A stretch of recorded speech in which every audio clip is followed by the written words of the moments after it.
முதல் குற்றம் எது அப்படின்னு கேட்டினா, நீ நம்புவது அல்லது சந்தேகப்படுவது. சந்தேகப்பட்டால் கூட அது குற்றம் கிடையாது. முதல் குற்றம் நம்புவது, 2வது குற்றம் தான் சந்தேகப்படுறது. குற்றத்தில் முதல் தண்டனைக்குரிய குற்றம் எது அப்படின்னா நம்புறது. உலகத்தில் எல்லா போலிகளும் காரணம் என்னன்னா நம்புறது. அவர் நல்லவராக தான் இருப்பார், அவர் நல்லவர் தான். வணக்கம் ஐயா. சொல்லியிருந்த நம்பிக்கை சந்தேகம்ன்ற வீடியோவில் வந்து அனுபவத்தின் பேரில் கண்டிப்பாக ஒத்துக்கலாம். என்னோட அனுபவத்தில் ஒரு பொருளாகவோ ஒரு சொந்தமாகவோ இல்லைன்னா ஒரு தொழிலாகவோ அதிகமாக நம்பிக்கை வச்சுருந்துருப்போம்.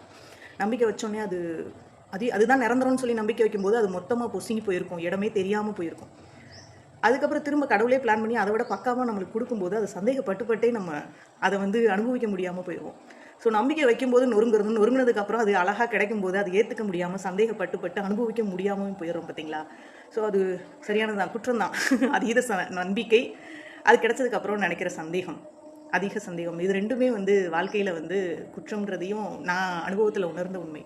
நன்றி ஐயா.